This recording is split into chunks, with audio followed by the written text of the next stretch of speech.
Hello दोस्तों, मैं हूं अमरदीप सिंह। आप सभी का स्वागत करता हूं अपने यूट्यूब चैनल सीजीपीएससी नॉलेज में। दोस्तों, आज हम आपके एडीओ एग्जाम के लिए ग्रामीण विकास का कुछ इंपॉर्टेंट एमसीक्यू करने वाले हैं।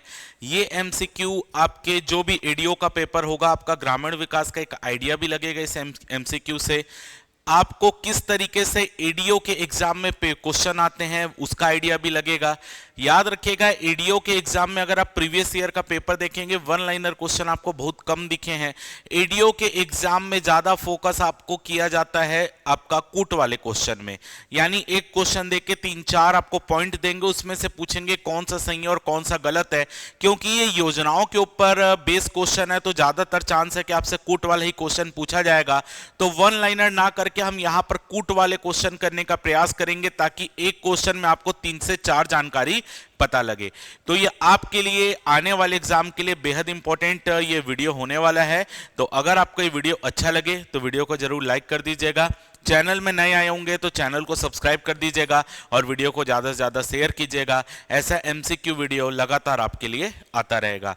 क्लास स्टार्ट करने से पहले अभी हमारा 27 जनवरी से बैच चालू हो रहा है एडीओ के लिए। 2 तरीके का बैच है, एक है विस्तार बैच और एक है त्रिकोण बैच। त्रिकोण बैच में आपको ग्रामीण विकास, आजीविका और पंचायती राज से संबंधित क्लास चाहिए तो उसके लिए त्रिकोण बैच है। अगर आपको एडीओ का कंप्लीट सिलेबस की क्लास चाहिए तो उसके लिए आपके लिए विस्तार बैच है। ठीक है। ऑनलाइन प्राइस अभी जो है, क्योंकि 40% डिस्काउंट चल रहा है, तो ऑनलाइन प्राइस 1500 रुपए है। एक्चुअल कोर्स का प्राइस 2500 रुपए, भी डिस्काउंट के कारण 1500 रुपए है।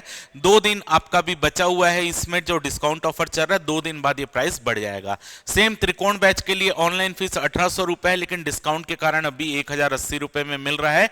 अगर आपको ये ऑनलाइन ये कोर्स ज्वाइन करना है तो इसका लिंक आपको कमेंट सेक्शन में मिल जाएगा, उस पर क्लिक करके डायरेक्ट आप इस ऑनलाइन कोर्स को ज्वाइन कर सकते हैं, जो कि 27 जनवरी से स्टार्ट होने वाला है। अगर आपको ऑफलाइन इसको बैच को ज्वाइन करना है, हमारा सेंटर रायपुर में MG tower 2nd floor Raipur में डीडीयू नगर में। तो अगर आपको इसको ऑफलाइन हमारे यहाँ बैच ज्वाइन करना है तो उसके लिए आपको कॉन्टैक्ट नंबर कमेंट सेक्शन में दिया गया, आप उसमें कॉन्टैक्ट करके हमसे यहाँ पर ज्वाइन कर सकते हैं। इसमें भी अभी ऑफर चल रहा है, तो ये ऑफर प्राइस आपका 2 दिनों तक बचा है वैलिडिटी इसकी ऑफर प्राइस की। तो 2 दिन के भीतर अगर आप ज्वाइन करेंगे तो आपको ऑफर प्राइस में ज्वाइन कर सकते हैं। चलिए स्टार्ट करते हैं। सबसे पहला क्वेश्चन है यहां पर, निम्न में से कौन सा कथन सही है? यानी आपको सही कथन की पहचान करना है। भारत सरकार के निर्देशानुसार पारदर्शिता सुनिश्चित करने हेतु राज्य में पृथक से सामाजिक अंकेक्षण इकाई का गठन किया गया है। मनरेगा की धारा 27 के तहत योजना क्रियान्वयन से संबंधित शिकायतों के निवारण के लिए ब्लॉक स्तर पर लोकपालों की नियुक्ति की गई है। कौन सा कथन सही है? केवल एक, केवल दो, दोनों सही है या दोनों गलत है? तो ये मनरेगा योजना के अंतर्गत क्वेश्चन है कि मनरेगा योजना के अंतर्गत जो सामाजिक अंकेक्षण होता है उससे रिलेटेड ये क्वेश्चन आपसे पूछा जा रहा है। या मनरेगा योजना के तहत जो आप बोल सकते हो कि निगरानी, पारदर्शिता रखने के लिए मनरेगा योजना के अंतर्गत क्या प्रावधान है, उसके अंतर्गत ये क्वेश्चन आता है। तो आप अपना आंसर कमेंट सेक्शन में जरूर बताइएगा कि आपका अंत में कितना क्वेश्चन सही हुआ, ये भी बताने का प्रयास कीजिएगा। चलिए स्टार्ट करते हैं। भारत सरकार के निर्देशानुसार पारदर्शिता सुनिश्चित करने के लिए राज्य में पृथक से सामाजिक अंकेक्षण इकाई का गठन किया गया, बिल्कुल करेक्ट है। राज्य में क्या किया गया? छत्तीसगढ़ राज्य में सामाजिक अंकेक्षण इकाई का एक अलग से गठन किया गया है। भारत सरकार ने निर्देश दिया था कि हर राज्य में मनरेगा योजना के क्रियान्वयन के लिए सामाजिक अंकेक्षण इकाई होनी चाहिए। उसी के अंतर्गत हमारे राज्य ने भी पारदर्शिता सुनिश्चित करने के लिए सामाजिक अंकेक्षण इकाई का गठन किया है। आगे, मनरेगा की धारा 27 के तहत योजना क्रियान्वयन से संबंधित शिकायतों के निवारण के लिए ब्लॉक स्तर पर लोकपालों की नियुक्ति की गई है। तो ब्लॉक स्तर पर लोकपाल नहीं होते, जिला स्तर पर लोकपाल होते हैं। याद रखिएगा कि जो लोकपालों की नियुक्ति की गई है, कि अगर मनरेगा योजना के अंतर्गत अगर आपको कोई परेशानी नजर आती है तो आप इन लोकपाल के पास शिकायत कर सकते हैं। तो ये लोकपाल जो है ये ब्लॉक स्तर पर नहीं बैठते, ये जिले स्तर पर बैठते हैं। हमारे यहाँ टोटल 33 जिले हैं और इन 33 जिलों को मिलाकर क्या किया गया? 17 प्रादेशिक क्षेत्रों में बांटा गया है। इन 33 जिलों को मिलाकर 17 प्रादेशिक क्षेत्रों में बांटा गया है और हमारे यहां 17 लोकपाल की नियुक्ति की गई, यानी हर प्रादेशिक क्षेत्र के लिए एक लोकपाल की नियुक्ति की गई है। तो इसी के लिए आपको यहां पर बोला जा रहा है कि लोकपाल जिला स्तर पर बैठते हैं। तो आपका सेकंड पॉइंट गलत है, तो आंसर क्या होगा? ए होगा, केवल एक सही है। ठीक है, आप आंसर कमेंट सेक्शन में बताते रहिएगा। चलिए अगला क्वेश्चन देखते हैं। अगला क्वेश्चन है, लोकपालों द्वारा पारित निर्णय के विरुद्ध सुनवाई हेतु राज्य स्तर पर कितने सदस्यीय अपीली प्राधिकरण का गठन किया गया? 2, 3, 4, 5। कहने का मतलब यह है कि अगर आपने लोकपाल के पास शिकायत की, मनरेगा योजना के तहत कुछ ठीक से नहीं चल रहा है, तो आपने लोकपाल के पास शिकायत की, अब लोकपाल ने जो डिसीजन दिया आप उस डिसीजन से खुश नहीं है, तो आप अपील कहां कर सकते हैं? तो आप अपील कर सकते हैं, राज्य स्तर में अपीली प्राधिकरण बना हुआ है। तो अगर आप अपीली प्राधिकरण के पास अपील करते हैं तो उस अपीली प्राधिकरण में कितने मेंबर होते हैं, यह आपसे पूछा जा रहा है। तो इस अपीली प्राधिकरण में 3 मेंबर है, त्रिसदस्यीय अपीली प्राधिकरण होता है राज्य स्तर पर। अगर लोकपाल के डिसीजन से कोई खुश नहीं है तो ये त्रिसदस्यीय अपीली प्राधिकरण के पास अपील कर सकता है। तो आंसर इसका क्या होगा? ऑप्शन बी होगा 3। चलिए अगला क्वेश्चन देखते हैं। अगला क्वेश्चन है, मनरेगा योजना के संबंध में कौन सा कथन सही नहीं है? अगर ऐसे क्वेश्चन पूछे जाते हैं कौन सा कथन सही है, कौन सा कथन सही नहीं है, तो सबसे पहले आप अगर नहीं के नीचे अंडरलाइन जरूर कीजिएगा, क्योंकि पेपर में हमेशा हम नहीं शब्द नहीं देख पाते। इसी के लिए आप नहीं शब्द के पीछे अंडरलाइन कीजिएगा और सही नहीं की जगह आप लिख लीजिएगा क्या कथन गलत है, यानी आपको गलत कथन की पहचान करने के लिए पेपर में बोल रहा है। चलिए, मनरेगा के तहत ग्रामीण क्षेत्र के परिवारों को एक वित्तीय वर्ष में 100 दिवस का रोजगार उपलब्ध कराना एवं स्थायी परिसंपत्तियों का सृजन करना इस योजना का उद्देश्य है। ऐसे ग्रामीण परिवार के वयस्क सदस्य जो अकुशल शारीरिक श्रम करने को तैयार है, उनके द्वारा आवेदन किए जाने पर 15 दिवस के भीतर रोजगार मुहैया कराए जाने की गारंटी है। अधिनियम के तहत पंजीकृत परिवार की महिलाएं रोजगार के लिए आवेदन करती है तो उन्हें रोजगार उपलब्ध कराने में प्राथमिकता दी जाएगी। दिव्यांग जन मनरेगा योजना के अंतर्गत अकुशल श्रम प्राप्त करने हेतु पात्र नहीं है। तो आपसे यहां पर पूछ रहा है कौन सा कथन गलत है। तो देखिए, जो मनरेगा योजना आई है, मनरेगा योजना के तहत आपको पता है सरकार के माध्यम से 100 दिवस का रोजगार उपलब्ध कराया जाता है। लेकिन छत्तीसगढ़ सरकार ने क्या किया है, 100 में एक्स्ट्रा 50 दिन छत्तीसगढ़ सरकार ने जोड़ा है और 150 दिन का रोजगार राज्य में उपलब्ध कराया जाता है मनरेगा योजना के अंतर्गत। लेकिन जो मनरेगा योजना का मूल उद्देश्य है उसके अनुरूप तो 100 दिवस का रोजगार उपलब्ध कराना और परिसंपत्तियों का सृजन करना यही उद्देश्य है। तो पहला पॉइंट बिल्कुल करेक्ट है। यहां पर राज्य लिखकर नहीं दिए कि हमारे राज्य में 150 दिन का दे रहे हैं, यहां पर दिया है कि मनरेगा योजना के तहत पात्र परिवारों को 100 दिवस का रोजगार उपलब्ध कराना, ये उसका उद्देश्य है, बिल्कुल करेक्ट है। ऐसे ग्रामीण परिवार के वयस्क सदस्य जो अकुशल शारीरिक श्रम करने को तैयार हैं, आवेदन करने के 15 दिन के भीतर रोजगार मुहैया कराया जाएगा, बिल्कुल करेक्ट है। कि अगर कोई अकुशल श्रम करना चाहता है, अकुशल श्रम मतलब ऐसा श्रम जिसके लिए कोई कुशलता की आवश्यकता नहीं है, कोई स्किल की आवश्यकता नहीं है, अगर ऐसा किसी को कार्य करना है तो अगर वो मनरेगा योजना के अंतर्गत उसका जॉब कार्ड बना है उसके परिवार का, तो वो जॉब कार्ड के साथ क्या करेगा, आवेदन करेगा कि मेरे को रोजगार चाहिए। तो रोजगार चाहिए, उसके आवेदन करने के 15 दिन के भीतर उसको रोजगार मुहैया कराया जाएगा, दूसरा पॉइंट करेक्ट है। अधिनियम के तहत पंजीकृत परिवार की महिलाएं रोजगार के लिए आवेदन करती है तो उन्हें रोजगार उपलब्ध कराने में प्राथमिकता दी जाएगी, बिल्कुल करेक्ट है। देखिए, सबसे पहले याद रखिएगा परिवार का एक जॉब कार्ड बनता है, हर व्यक्ति का अलग अलग जॉब कार्ड नहीं बनता, परिवार का एक जॉब कार्ड बनता है और परिवार के जॉब कार्ड में यहां पर सदस्यों के नाम लिखा होता है जो परिवार में है। अगर इन सदस्यों में से अगर कोई महिला सदस्य काम के लिए, मान लेते हैं 1 नंबर का व्यक्ति पुरुष सदस्य है और 2 नंबर का व्यक्ति महिला है, तो ऐसी स्थिति में अगर पुरुष महिला दोनों आवेदन करेंगे कार्य करने के लिए तो सबसे पहले प्राथमिकता किसको दी जाएगी, महिला को दी जाएगी। तो तीसरा पॉइंट करेक्ट है। दिव्यांग जन मनरेगा योजना के अंतर्गत अकुशल श्रम करने के लिए पात्र नहीं है, यह गलत है। दिव्यांग जनों को उनकी, आप बोल सकते हो कि उनकी जितना आप बोल सकते हो पॉसिबिलिटी है, जितनी क्षमता है, उनकी क्षमता के अनुरूप उनको कार्य दिया जाएगा। यानी मनरेगा योजना के अंतर्गत दिव्यांग जनों को भी काम मिलेगा, लेकिन वो उनकी क्षमता के अनुरूप मिलेगा, ऐसा नहीं कि वो काम नहीं पा सकते। तो डी पॉइंट गलत है। तो कौन सा कथन सही नहीं है, तो इसका आंसर क्या होगा, ऑप्शन डी होगा। क्लियर। चलिए अगला क्वेश्चन देख लेते हैं। क्वेश्चन नंबर 4 है, निम्न में से कौन सा कथन सही है। राज्य शासन द्वारा वर्ष 2012-13 से मनरेगा के तहत 100 दिवस से बढ़ाकर 150 दिवस का रोजगार प्रदान किया जा रहा है। अतिरिक्त दिवस पर होने वाले व्यय का वहन राज्य शासन द्वारा किया जाता है। तो देखिए, यहां पर आपसे पूछ रहा है कौन सा कथन सही है, केवल 1, केवल 2, दोनों सही है या दोनों गलत है। तो याद रखिएगा कि जो मनरेगा योजना के अंतर्गत होता है, केंद्र सरकार 100 दिवस का रोजगार देने की गारंटी देती है। केंद्र सरकार क्या 100 दिवस का रोजगार देने की गारंटी देती है। अगर केंद्र सरकार इतना रोजगार नहीं मुहैया करा पाती तो बेरोजगारी भत्ता देती है। तो 100 दिवस का रोजगार उपलब्ध कराने की जिम्मेदारी केंद्र सरकार के ऊपर है। केंद्र सरकार 100 दिवस का रोजगार उपलब्ध करवाती है। लेकिन अगर 100 दिवस का केंद्र सरकार रोजगार उपलब्ध नहीं करा पाए तो बेरोजगारी भत्ता मिलता है। बेरोजगारी भत्ता राज्य शासन द्वारा दिया जाता है, ये सब हम पढ़ेंगे आगे, ठीक है। तो 100 दिवस का रोजगार यहां पर उपलब्ध कराने की गारंटी देती है। अब यहां पर राज्य सरकार ने क्या किया है, अतिरिक्त 50 दिन का रोजगार भी उपलब्ध कराने की बात की है। तो 100 दिवस का जो रोजगार उपलब्ध कराया जाता है इसका पेमेंट केंद्र सरकार करती है, लेकिन जो अतिरिक्त 50 दिनों का रोजगार उपलब्ध कराया जाएगा इसका पेमेंट कौन करती है, राज्य सरकार करती है। तो हमारे यहां 150 दिन कब किया गया, तो 2012-13 से नहीं, 2013-14 से।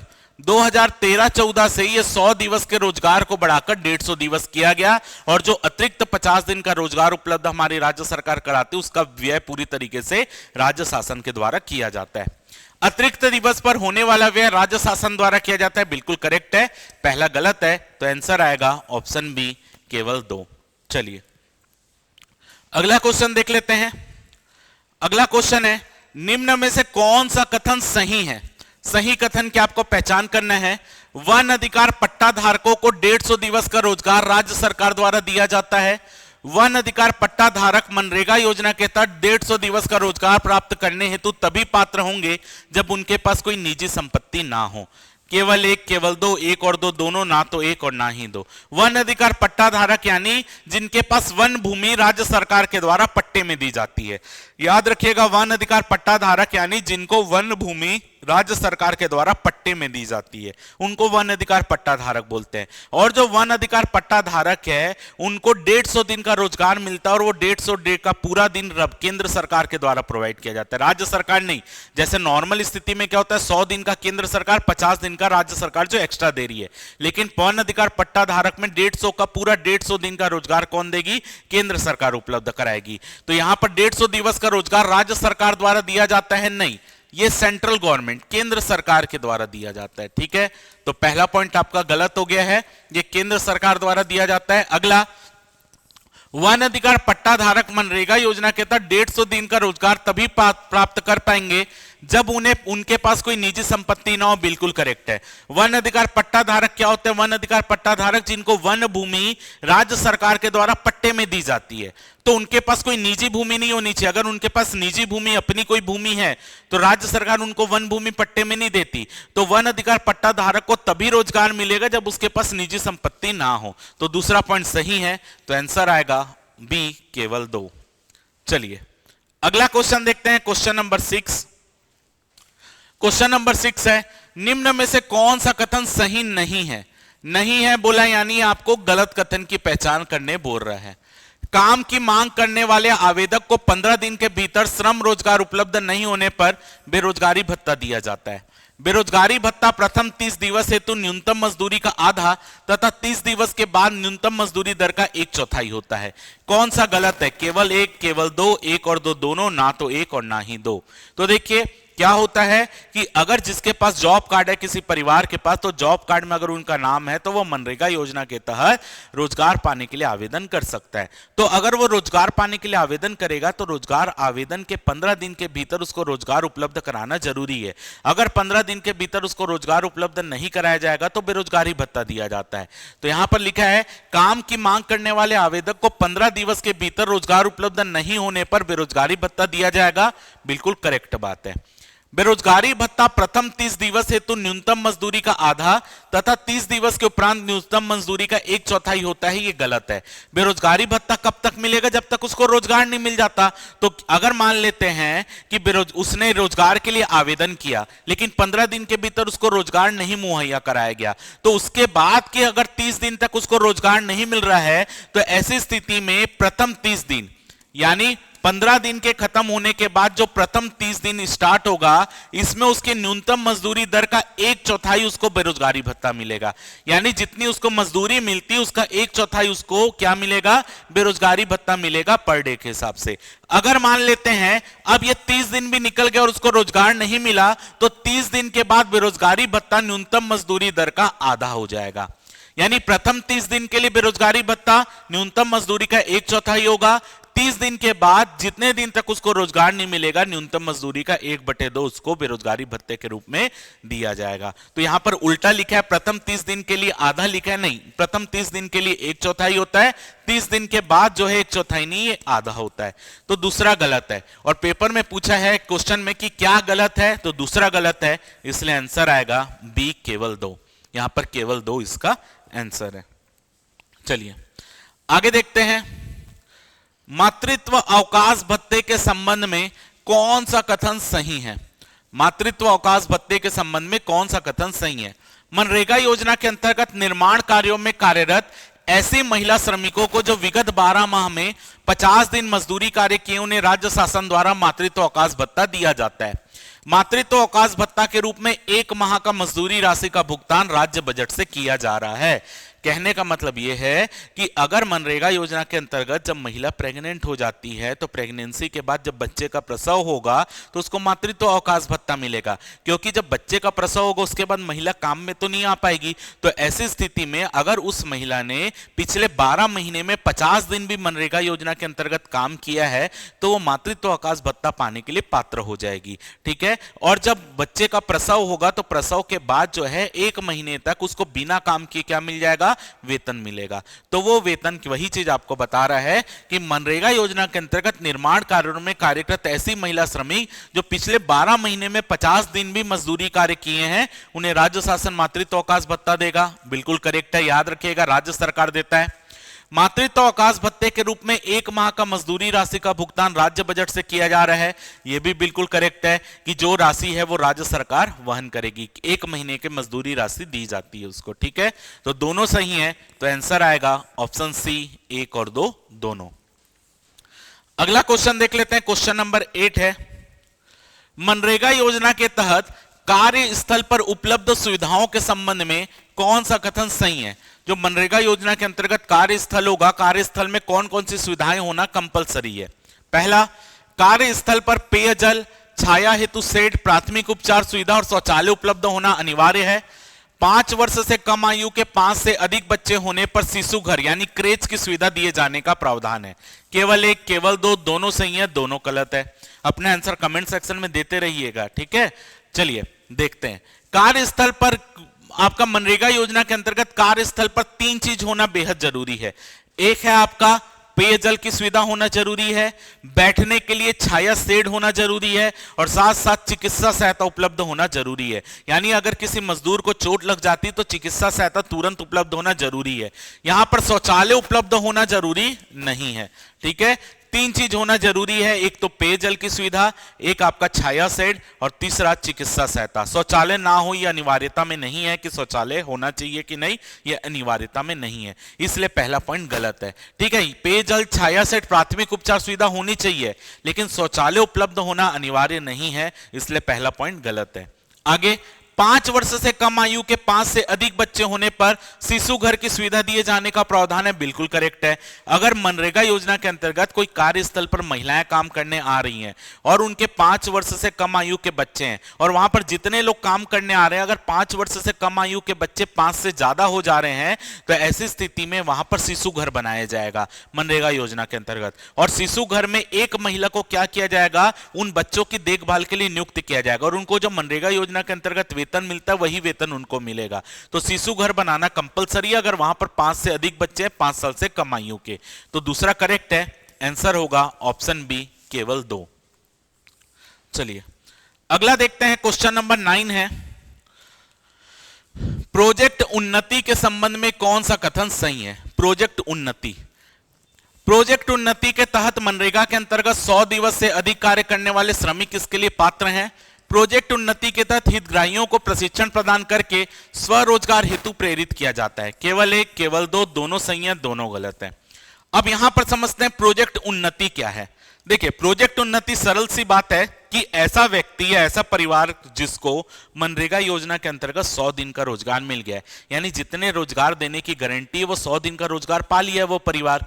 अब 100 दिन का रोजगार पाने के बाद बाकी दिन तो साल में वो बेरोजगार बैठे हैं। तो ऐसे परिवार के सदस्य में से किसी को चुना जाएगा और उनको प्रोजेक्ट उन्नति के तहत प्रशिक्षण दिया जाएगा, ट्रेनिंग दी जाएगी। मनरेगा योजना के तहत क्या होता है, अकुशल श्रम करने के लिए बोलते हैं। अकुशल श्रम का मतलब क्या है, ऐसा कार्य जिसके लिए कोई कुशलता यानी किसी प्रकार के ट्रेनिंग स्किल की आवश्यकता नहीं होती। लेकिन यहां पर क्या किया जाएगा, ऐसा परिवार जिन्होंने 100 दिन का रोजगार पा लिया है, बाकी दिन वो बेरोजगार बैठे हैं, तो उनमें से किसी मेंबर को क्या किया जाएगा, ट्रेनिंग दिया जाएगा।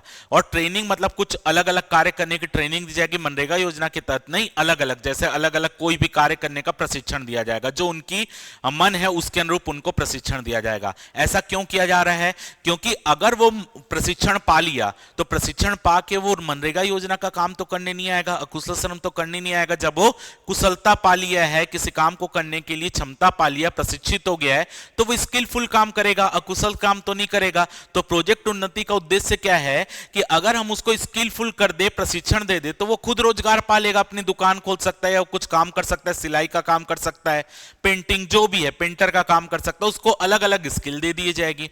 तो उसके बाद क्या किया जाएगा, अगर वो अपना काम स्वरोजगार करने लग गया, अपना खुद का काम करने लग गया, तो मनरेगा योजना में डिपेंडेंसी जो थी उसकी वो कम हो गई। यानी अब वो मनरेगा योजना के तहत काम करने नहीं आएगा, तो मनरेगा योजना के ऊपर जो अलग अलग लोड आते हैं कि इतने लोगों को रोजगार देना है, वो लोड क्या हो जाएगा, कम हो जाएगा। तो मनरेगा योजना में डिपेंडेंसी कम हो जाएगी। तो वही चीज आपको प्रोजेक्ट उन्नति का उद्देश्य है। तो प्रोजेक्ट उन्नति के तहत मनरेगा के अंतर्गत 100 दिवस से अधिक कार्य करने वाले श्रमिक इसके लिए पात्र हैं, बिल्कुल करेक्ट है। प्रोजेक्ट उन्नति के तहत हितग्राहियों को प्रशिक्षण प्रदान करके स्वरोजगार हेतु प्रेरित किया जा रहा है, बिल्कुल करेक्ट है, क्योंकि यहां पर ट्रेनिंग प्राप्त करके वो क्या करेगा, जो मनरेगा योजना में उसकी डिपेंडेंसी है वो कम की जाएगी। क्लियर। तो यहां पर आंसर क्या होगा, ऑप्शन सी होगा, 1 और 2 दोनों। चलिए अगला क्वेश्चन देखते हैं। निम्न में से किसका संबंध मनरेगा योजना से है। मनरेगा योजना का संबंध किससे है, सिक्योर सॉफ्टवेयर से, कम्युनिटी इन्वेस्टमेंट फंड से, पब्लिक फाइनेंस मैनेजमेंट सिस्टम से, बेयरफुट टेक्नीशियन से। यानी इनमें से कौन मनरेगा योजना से संबंधित है। 1 2 3, 1 3 4, 2 3 4, 1 2 3 4। देखिए मैंने आपको शुरू में ही क्लास में बोला कि हम जो है वन लाइनर एमसीक्यू में नहीं जा रहे, हम वैसे क्वेश्चन में जा रहे हैं जो पेपर के लिए आपके लिए इंपॉर्टेंट है। वन लाइनर लाऊंगा आप तब भी देख लेंगे, लेकिन वो आपके लिए ज्यादा बेनिफिट नहीं करेगा। आपको बेनिफिट क्या करेगा, आपको क्या किस चीज का महत्वपूर्ण यहां पर योगदान मिलेगा, पेपर में ऐसे ही क्वेश्चन आते हैं। ठीक है, वन लाइनर करके निकलने से आप व्यू तो दे देंगे, लेकिन आपके लिए वो बेनिफिट नहीं है। समझ रहे हो। तो यहां पर आपको एक क्वेश्चन में बहुत सारी जानकारी यहां पर मैं दे रहा हूं, देने का प्रयास कर रहा हूं। चलिए देखते हैं किसका संबंध मनरेगा योजना से है। सिक्योर सॉफ्टवेयर का संबंध मनरेगा योजना से, बिल्कुल करेक्ट है। सिक्योर सॉफ्टवेयर क्या होता है, सिक्योर सॉफ्टवेयर क्या होता है, एक प्रकार से आप समझिए कि अगर किसी क्षेत्र में मनरेगा योजना के तहत काम हुआ है, मान लेते किसी क्षेत्र में तालाब बनाने का काम हुआ है, अब वो तालाब बनाने में कितने लोगों की आवश्यकता पड़ी, उस तालाब बनाने में कितने मटेरियल की आवश्यकता पड़ी, तो वहां पर कितना खर्चा हुआ, उसका सभी चीज का क्या करेगा, ये सभी चीज को यहां पे अपने सॉफ्टवेयर में स्टोर किया जाएगा। ठीक है, ताकि उसी क्षेत्र में अगर अगली बार तालाब बनाने, कुआं बनाने, ये सब के लिए ठेका दिया जा रहा है, तो वहां पर कितना खर्चा होगा उसका अनुमान हम पहले जितना खर्चा हुआ है उससे लगा सकते हैं कि वहां पर क्या मटेरियल कॉस्ट थी, क्या थी, कितना लेबर कॉस्ट था, सब चीज का अनुमान एक सिक्योर सॉफ्टवेयर में आपका क्या कर दिया जाएगा, डेटा पुट कर दिया जाएगा। अगली बार अगर उसी क्षेत्र में उसी तरीके का काम हो रहा है तो सरकार को यह अनुमान लगाने में आसानी हो जाएगी कि उस क्षेत्र में उस कार्य को करने के लिए कितना खर्चा हो पाएगा। तो ये सिक्योर सॉफ्टवेयर मनरेगा योजना संबंधित है। कम्युनिटी इन्वेस्टमेंट फंड, सीआईएफ बोलते हैं, ये सीआईएफ जो है ये आपका मनरेगा योजना से संबंधित नहीं है, ये एनआरएलएम से संबंधित है, राष्ट्रीय ग्रामीण आजीविका मिशन से संबंधित है, यानी एनआरएलएम से संबंधित है। चक्री निधि, कम्युनिटी इन्वेस्टमेंट फंड, सीआईएफ, सामुदायिक निवेश निधि बोलते हैं, ये सब आपका किससे संबंधित है, एनआरएलएम से। Public finance management system, public finance management system, PFMS. PFMS क्या है, पीएफएमएस जो है आपका पब्लिक फाइनेंस मैनेजमेंट सिस्टम, जो मनरेगा योजना के तहत वेतन का भुगतान किया जाता है वो इसी सिस्टम का यूज किया जाता है, तो ये भी मनरेगा योजना संबंधित है। बेयरफुट टेक्नीशियन, बेयरफुट टेक्नीशियन क्या होता है, ये भी मनरेगा योजना से संबंधित है। इसमें क्या किया जाता है, जो मनरेगा योजना के तहत पात्र परिवार होते हैं जिनको रोजगार मिलना होता है मनरेगा योजना के तहत, अगर उस परिवार में कोई शिक्षित व्यक्ति है तो उस शिक्षित व्यक्ति को सिविल इंजीनियरिंग की ट्रेनिंग दी जाती है, ताकि वो अगर वहां पर प्रॉपर इंजीनियर नहीं आ पा रहे तो जो काम वहां पर चल रहा है उसकी देखरेख बेयरफुट टेक्नीशियन की निगरानी में हो। तो आपका फोर्थ सही है। तो 1 3 4 बी इस क्वेश्चन का करेक्ट आंसर है। चलिए अगला क्वेश्चन देखते हैं। मनरेगा योजना के तहत रोजगार उपलब्ध कराने हेतु बुनियादी विकास कार्य किसके द्वारा अनुमोदित किए जाते हैं? ग्राम सभा, ग्राम पंचायत, जनपद पंचायत, जिला पंचायत। तो मनरेगा योजना के तहत उस गांव में किन चीजों में काम होगा? तो ग्राम सभा ही तो देखेगी ना कि उसके गांव में किस चीज की आवश्यकता है, तालाब की आवश्यकता है, कुएं की आवश्यकता है, सड़क की आवश्यकता है, वो तो गांव ग्राम सभा देखेगी। और ग्राम सभा जिसको अनुमोदित करेगी वही काम क्या होगा वहां पर होगा। तो इसका करेक्ट आंसर है ग्राम सभा। चलिए अगला क्वेश्चन देखते हैं। अच्छा क्वेश्चन है, क्वेश्चन नंबर 12।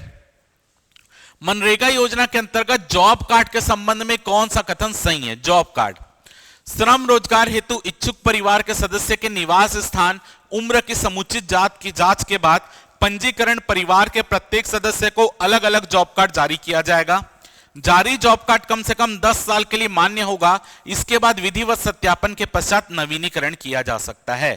केवल 1, केवल 2, 1 और 2 दोनों, ना तो 1 और ना ही 2। तो देखिए जब मनरेगा योजना के तहत जो परिवार अकुशल श्रम करने के लिए पात्र है, बीपीएल परिवार, ग्रामीण क्षेत्र के परिवार जो अकुशल श्रम करने के लिए तैयार हैं, वो परिवार का एक जॉब कार्ड बनता है।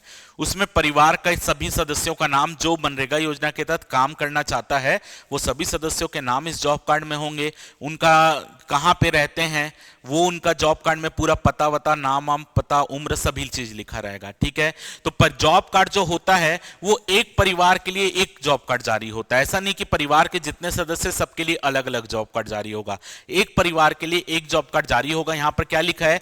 परिवार के प्रत्येक सदस्य को अलग अलग जॉब कार्ड जारी किया जाएगा? नहीं, परिवार के सभी सदस्यों के लिए एक ही जॉब कार्ड जारी होगा, यानी परिवार के लिए एक जॉब कार्ड होगा। आगे, जारी जॉब कार्ड कम से कम 10 साल के लिए मान्य होगा। इसके बाद विधिवत सत्यापन के बाद नवीनीकरण किया जा सकता है। गलत है। एक बार जब जॉब कार्ड जारी होगा वो 10 साल के लिए नहीं, वो 5 साल के लिए होगा। यानी एक बार जॉब कार्ड जारी करने के बाद उसकी जो अवधि होगी वो 5 साल के लिए वैलिड है। 5 साल बाद उसको रिन्यू करवाना पड़ेगा। तो रिन्यू कराना पड़ेगा, वो कहां रिन्यू होगा? ग्राम पंचायत से रिन्यू करवाना पड़ेगा। तो ये भी गलत है। तो यहां पर दोनों ही कथन गलत है। तो डी, ना तो 1 और ना ही 2 इसका आंसर होगा। चलिए अगला क्वेश्चन देख लेते हैं। अगला क्वेश्चन है, ये अलग अलग योजनाओं के नाम लिखे हुए हैं और ये योजनाएं कब से चालू हुई है ये आपको मैचिंग करने बोल रहा है। यानी कौन सी योजना कब चालू हुई है ये आपको मैचिंग करने के लिए पूछ रहा है। तो सबसे पहले है IGNWPS, यानी इंदिरा गांधी। यहां पर क्या है? इंदिरा गांधी, डब्ल्यू लिखा है, डब्ल्यू का मतलब होता है विडो। विडो का मतलब इंदिरा गांधी राष्ट्रीय विधवा पेंशन योजना। विडो का मतलब विधवा, तो इंदिरा गांधी राष्ट्रीय विधवा पेंशन योजना। यहां पर लिखा है OA, OA का मतलब होता है ओल्ड एज, ओल्ड एज। तो ये क्या है? इंदिरा गांधी राष्ट्रीय वृद्धावस्था पेंशन योजना। ये है NFBS, NFBS का मतलब नेशनल फैमिली बेनिफिट स्कीम, राष्ट्रीय परिवार लाभ कार्यक्रम। और आखिरी अन्नपूर्णा योजना। तो कौन सी योजना कब चालू? याद रखिएगा, हर योजना का शॉर्ट फॉर्म आपको पता होना चाहिए, क्योंकि पेपर में कई बार शॉर्ट फॉर्म से क्वेश्चन आ जाता है। तो अगर हम देखेंगे इंदिरा गांधी जो विधवा पेंशन योजना है ये वर्ष 2009 से ही स्टार्ट हुई है। Indira Gandhi old age pension scheme 1995 से स्टार्ट हुई है। नेशनल फैमिली बेनिफिट स्कीम 2016 से स्टार्ट हुई है। और अन्नपूर्णा योजना 2001 से स्टार्ट हुई है। तो ए का अगर देखूं तो ए का है 1, बी का है 2, सी का है 4 और डी का है 3। तो 1 2 4 3, 1 2 4 3 ऑप्शन बी में है। ऑप्शन बी इस क्वेश्चन का करेक्ट आंसर है। ये अलग अलग योजना अलग अलग समय में स्टार्ट हुई है। तो एक ही क्वेश्चन में मैंने 4 पॉइंट आप बोल सकते हो कवर किए हैं। अगला देखते हैं, अलग अलग योजना के क्रियान्वयन के लिए केंद्र और राज्य की हिस्सेदारी होती है। ठीक है, जैसे हर योजना के लिए केंद्र और राज्य की कुछ कुछ हिस्सेदारी होती है। अगर वो केंद्र प्रवर्तित योजना है तो केंद्र की योजना अगर राज्यों में भी लागू हो रही है तो केंद्र और राज्य के बीच हिस्सेदारी होती है। तो कितनी हिस्सेदारी कौन सी योजना के लिए, आपसे ये पूछ रहा है। इंदिरा आवास योजना, प्रधानमंत्री आवास योजना ग्रामीण, आम आदमी बीमा योजना और राष्ट्रीय परिवार लाभ योजना, कौन सी योजना के लिए कितनी राशि केंद्र और राज्य के बीच हिस्सेदारी है? तो इंदिरा आवास योजना 60 40 50 50 75 25 1000 100 × 100 रेशियो 0। चलिए बताते हैं। इंदिरा आवास योजना में हिस्सेदारी है केंद्र और राज्य सरकार की 75-25, यानी इंदिरा आवास योजना में जितने भी पैसे खर्चे होंगे 75% जो है वो केंद्र सरकार देती थी और 25% राज्य सरकार देती थी। प्रधानमंत्री आवास योजना ये है 60-40, यानी 60 आपका केंद्र सरकार, 40 राज्य सरकार। आम आदमी बीमा योजना 50-50, आम आदमी बीमा योजना के लिए 200 रुपए प्रतिवर्ष प्रीमियम दिया जाता है, जिसमें 100 रुपए केंद्र सरकार देती है, 100 रुपए राज्य सरकार देती है, तो 50-50। राष्ट्रीय परिवार लाभ योजना 100:0, यानी पूरे का पूरा केंद्र सरकार द्वारा दिया जाता है, राज्य सरकार की कोई भी हिस्सेदारी नहीं है राष्ट्रीय परिवार लाभ योजना में, पूरा केंद्र सरकार की हिस्सेदारी है। तो मिला लेते हैं, ए का 3 है, बी का 1 है, सी का 2 है और डी का 4 है। तो 3-1-2-4, 3-1-2-4 ऑप्शन सी में है, ऑप्शन सी इस क्वेश्चन का करेक्ट आंसर है। चलिए अगला क्वेश्चन देख लेते हैं। अगला क्वेश्चन है यहां पर, अगला क्वेश्चन है प्रधानमंत्री आवास योजना ग्रामीण के संबंध में कौन सा कथन सही है? इस योजना के अंतर्गत राज्य के लिए आवास निर्माण का लक्ष्य एवं राशि का निर्धारण भारत सरकार द्वारा किया जाता है। आवास के निर्माण हेतु हितग्राही को डिजाइन की बाध्यता होती है। केवल एक, केवल दो, एक और दो, दोनों, ना तो एक और ना ही दो। तो प्रधानमंत्री आवास योजना, प्रधानमंत्री आवास योजना ग्रामीण, PMAYG। तो प्रधानमंत्री आवास योजना ग्रामीण के लिए कि हर राज्य को एक टारगेट देती है केंद्र सरकार कि उस राज्य में कितने आवास का निर्माण होगा। तो टारगेट कौन तय करती है? केंद्र सरकार तय करती है। पहला पॉइंट करेक्ट है। आवास के निर्माण हेतु हितग्राही को डिजाइन की बाध्यता है? नहीं, हितग्राही को डिजाइन की बाध्यता नहीं है कि आपका एक सरकार के द्वारा तय डिजाइन में वो घर बना रहे हैं, लेकिन इसके अलावा 70,000 रुपए का ये ऋण लेकर अपनी इच्छा से भी डिजाइन बना सकते हैं, यानी उसको रिनोवेट कर सकते हैं कि उनको मतलब यह तय है कि घर में रसोई होना चाहिए, शौचालय होना चाहिए, अलग से एक रूम होना चाहिए, बरामदा होना चाहिए, ये सब ऐसे एक पूरा क्राइटेरिया है, लेकिन वहां पर वो डिजाइन कैसा रहेगा वो उसके लिए बाध्यता नहीं है। ठीक है, तो 70,000 का ऋण लेकर वो डिजाइन को इधर उधर चेंज कर सकते हैं, लेकिन जो रहना आवास में कंपलसरी है वो चीज रहना कंपलसरी, रसोई, शौचालय, ये सब। तो दूसरा गलत है, एक सही है, ए इसका करेक्ट आंसर होगा। चलिए अगला देखते हैं, क्वेश्चन नंबर 16। क्वेश्चन नंबर 16 है प्रधानमंत्री आवास योजना ग्रामीण के संबंध में कौन सा कथन सही है?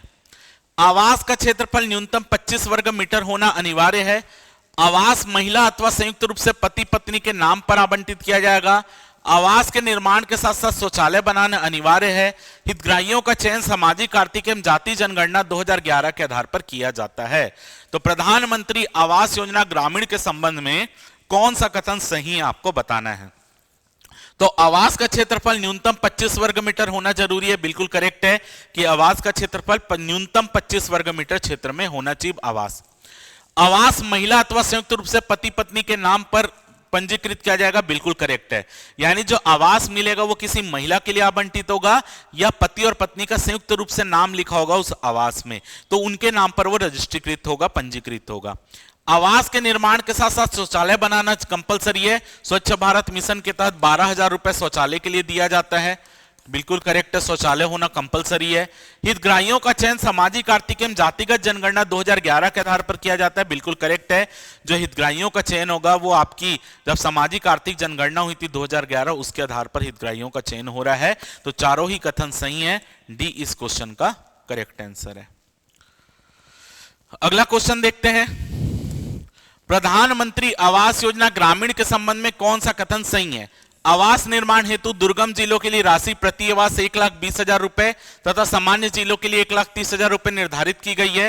राशि का भुगतान 4 समान किस्तों में किया जाता है। केवल एक, केवल दो, दोनों सही है, दोनों गलत है। तो प्रधानमंत्री आवास योजना के तहत एक आवास निर्माण के लिए कितना राशि दिया जा रहा है? तो सामान्य क्षेत्र में, जो सामान्य क्षेत्र है वहां पर 1,20,000 रुपए प्रति आवास दिया जा रहा है, और दुर्गम जो क्षेत्र है, दुर्गम क्षेत्र में 1,30,000 रुपए प्रति आवास दिया जा रहा है। ठीक है, तो यहां पर जो राशि लिखी हुई है वो उल्टा लिखी है। दुर्गम क्षेत्र के लिए 1,30,000 है, सामान्य क्षेत्र के लिए 1,20,000 है, तो पहला गलत है। राशि का भुगतान 4 समान किस्तों में किया जाता है, गलत है। अब राशि का भुगतान उस समय पहले क्या होता था, राशि का भुगतान 4 किस्त में हो रहा था और चारों किस्त अलग अलग थी, समान नहीं थी। अब राशि का भुगतान 3 किस्तों में हो रहा है, जो वर्तमान में प्रचलन में है 3 किस्तों में हो रहा है, ठीक है। तो दूसरा भी गलत है, तो कौन सा सही है, दोनों ही गलत है। डी इसका आंसर होगा, ना तो 1 और ना ही 2। चलिए अगला क्वेश्चन देखते हैं। प्रधानमंत्री आवास योजना ग्रामीण के संबंध में कौन सा कथन सही है?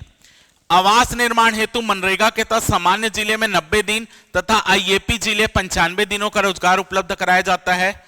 आवास योजना के अंतर्गत बजट अनुदान का केंद्रीय स्तर पर 5% निधि आरक्षित रखी जाती है। इनमें से प्राकृतिक आपदा, हिंसा से संबंधित समस्याओं से प्रभावित परिवार के पुनर्वास हेतु विशेष परियोजना स्वीकृत की जाती है। तो याद रखिएगा कि प्रधानमंत्री आवास योजना के तहत अगर वो प्रधानमंत्री आवास योजना जो है अगर वो सामान्य जिले में बन रही है, यानी वो आवास का निर्माण सामान्य जिलों में हो रहा है, तो मनरेगा योजना के तहत जो कारीगर काम करते हैं उनको वहां पर आवास निर्माण के लिए 90 दिन का अतिरिक्त रोजगार मिलता है। और आईएपी जिले, नक्सल प्रभावित जिलों में 95 दिन का अतिरिक्त रोजगार मिलता है। बिल्कुल करेक्ट है, ठीक है। अब भारत सरकार के द्वारा प्रधानमंत्री आवास योजना के लिए जितने का बजट रखा जाता है उसका 5% राशि जो रहता है वो सिक्योर करके पहले से रखा जाता है कि कहीं कहीं पर कभी कोई हिंसा हो जा रही है या कभी बाढ़ आ जा रही है, आपदा आ जा रही है, तो जिसके कारण जिनके घर बने हुए वो टूट चुके हैं तो उनको पुनर्वास करवाना पड़ेगा, उनको फिर से क्या करना पड़ेगा, घर बना के देना पड़ेगा। तो उसके लिए 5% पहले ही राशि सिक्योर करके रखा जाता है। तो ये दूसरा पॉइंट भी बिल्कुल करेक्ट है। तो आंसर होगा सी, 1 और 2 दोनों। चलिए अगला क्वेश्चन देखते हैं। सामाजिक अंकेक्षण के पश्चात क्लस्टर स्तरीय निकासी बैठक किसकी उपस्थिति में अनिवार्य है? यानी सामाजिक अंकेक्षण के पश्चात जो है क्लस्टर स्तरीय निकासी बैठक में किसकी उपस्थिति अनिवार्य है? ग्राम सभा के सदस्य, जनप्रतिनिधि, मनरेगा योजना के पदाधिकारी, बैंक प्रतिनिधि। यानी अगर सामाजिक अंकेक्षण क्या होता है, सामाजिक अंकेक्षण में आपके मनरेगा योजना के तहत जितने काम हुए होंगे या योजनाओं के तहत जितने काम हुए हैं उसकी निगरानी की जाती है। और ग्राम सभा के सदस्य ये सब मिलकर सामाजिक अंकेक्षण करते, एक सामाजिक अंकेक्षण दल आता है और ग्राम सभा के सामने सामाजिक अंकेक्षण किया जाता है, ठीक है। तो अगर सामाजिक अंकेक्षण जब कंप्लीट हो जाता है तो उसके बाद एक क्लस्टर स्तरीय बैठक होती है। क्लस्टर स्तरीय बैठक जो जिला पंचायत का सीईओ होगा उसके द्वारा बुलाई जाती है, यानी एक प्रकार से कलेक्टर के द्वारा क्लस्टर स्तरीय बैठक बुलाई जाती है। अब क्लस्टर स्तरीय बैठक में कौन कौन शामिल होते हैं ये आपसे पूछ रहा है। तो ग्राम सभा के सदस्य क्लस्टर स्तरीय बैठक में नहीं जाएंगे, बल्कि जो अलग अलग पंचायतों में चुने हुए प्रतिनिधि होते हैं, सरपंच होते हैं, ये सब ये आपके कहां जाएंगे, क्लस्टर स्तरीय बैठक में जाएंगे, क्योंकि उनकी जवाबदारी है कि अगर मनरेगा योजना के तहत सामाजिक अंकेक्षण में कुछ गड़बड़ी पाई गई तो जनप्रतिनिधि तो जवाब देंगे। तो जनप्रतिनिधि जाएंगे, मनरेगा योजना के जितने पदाधिकारी होंगे जो काम करवा रहे हैं वो पदाधिकारी जाएंगे। बैंक के प्रतिनिधि यानी जो अलग अलग बैंक में जिनमें खाते खुले हैं, जहां से पैसा मजदूरों को जा रहा है, जहां से पैसे की पूरा मनरेगा योजना तहत खर्चा किया जा रहा है, तो वो बैंकों के प्रतिनिधि वहां पर जाएंगे। 2, 3, 4 बी इस क्वेश्चन का करेक्ट आंसर है। चलिए अगला क्वेश्चन देखते हैं। अगला क्वेश्चन है सामाजिक अंकेक्षण के संबंध में कौन सा कथन सही है? यानी सामाजिक अंकेक्षण के संबंध में कौन सा कथन सही है? सामाजिक अंकेक्षण राज्य के सभी पंचायतों में प्रत्येक 6 माह में कम से कम एक बार होगा।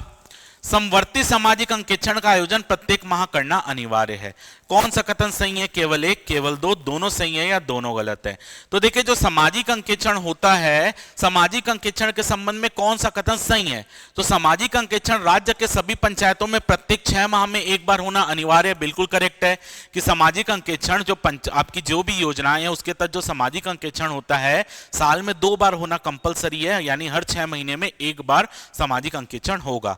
अब समवर्ती सामाजिक अंकेक्षण क्या होता है? देखिए ये 6 माह में एक बार तो मेन स्तर पर सामाजिक अंकेक्षण हो रहा है, लेकिन अगर वहां के जो ग्राम के लोग हैं अगर वो चाहते हैं तो वो हर महीने भी स्वयं सामाजिक अंकेक्षण की प्रक्रिया को दोहरा सकते हैं। यानी समवर्ती सामाजिक अंकेक्षण क्या है? ग्राम सभा के द्वारा सामाजिक अंकेक्षण, यानी गांव के लोग अगर सामाजिक अंकेक्षण करना चाह रहे हैं तो वो हर महीने सामाजिक अंकेक्षण कर सकते हैं, लेकिन ये अनिवार्य नहीं है कि उनको करना ही है। तो यहां पर लिखा है समवर्ती सामाजिक अंकेक्षण का आयोजन प्रत्येक माह करना अनिवार्य है, नहीं। अगर वो उनके वैकल्पिक है, अगर वो करना चाहते हैं तो कर सकते हैं, नहीं करना चाहते तो नहीं करेंगे। तो कौन सा कथन यहां पर पूछा सही है, तो पहला कथन सही है, ए इस क्वेश्चन का बिल्कुल करेक्ट आंसर होगा। ठीक है, तो आज की क्लास में हमने 20 क्वेश्चन किए, लेकिन ये 20 क्वेश्चन में आपको 40 क्वेश्चन की जानकारी मिली है। हम अगली क्लास में आपको आगे मैं और क्वेश्चन कराऊंगा, तो अगली क्लास में हम इसके एमसीक्यू को कंटिन्यू करेंगे। देखिए क्वेश्चन मेरे पास बहुत सारे हैं, तो ये पूरे क्वेश्चन आपके ग्रामीण विकास के लिए हैं, तो हम आगे आने वाली क्लास में इसके एमसीक्यू को और करेंगे। तो हम 20 क्वेश्चन यहां तक किए हैं, तो 20 क्वेश्चन तक का चीज मैंने आपको पूरी चीज डिटेल में कवर कराई है। इसके आगे हम अगली क्लास में करेंगे। तो उम्मीद कर रहा हूं कि ये सीरीज जो आपकी क्वेश्चन की थी उसमें आपको कई सारे कॉन्सेप्ट मैंने यहाँ पर क्लियर करने की कोशिश की है, तो आपको वो चीजें क्लियर हुई होंगी। ठीक है, अगर आपको इन चीजों को और डिटेल में पढ़ना है तो उसके लिए हमारी क्लास अवेलेबल है। हो सकता है कि कई बच्चे नए हों जो अभी ये चीज को नहीं पढ़े हुए हैं पहले, तो उनको ये सब चीजों में समझने में थोड़ी सी दिक्कत आएगी, और योजना वाला पार्ट वैसे ही दिक्कत का पार्ट होता है। तो अगर आपको, क्योंकि योजना से कौन सा क्वेश्चन कहां से उठा कर देगा ये बोल नहीं सकते कि उद्देश्य से देगा, प्रावधानों से देगा, कहां से देगा, या उनकी कितनी उपलब्धियां हासिल हो गई उसके ऊपर देगा। तो अगर कोई कोर्स को ज्वाइन करना चाहता है तो मैंने शुरू में पूरी डिटेल आपको बताई थी, कमेंट सेक्शन में भी डिटेल दिख रही होगी, पिन कमेंट में, डिस्क्रिप्शन सेक्शन में भी डिटेल दिख रही होगी। अगर आपको क्लास ज्वाइन करना वहां से कर सकते हैं। ठीक है, चलिए, तो उम्मीद है कि आपको आज की क्लास अच्छी लगी होगी। अगर वीडियो आपको अच्छा लगा हो तो वीडियो को जरूर लाइक कर दीजिएगा। चैनल में नए आए होंगे तो चैनल को सब्सक्राइब कर दीजिएगा। वीडियो को ज़्यादा से ज़्यादा अपने दोस्तों में शेयर कर दीजिएगा। फिलहाल के इस वीडियो में सिर्फ इतना ही। जय भारत, जय छत्तीसगढ़।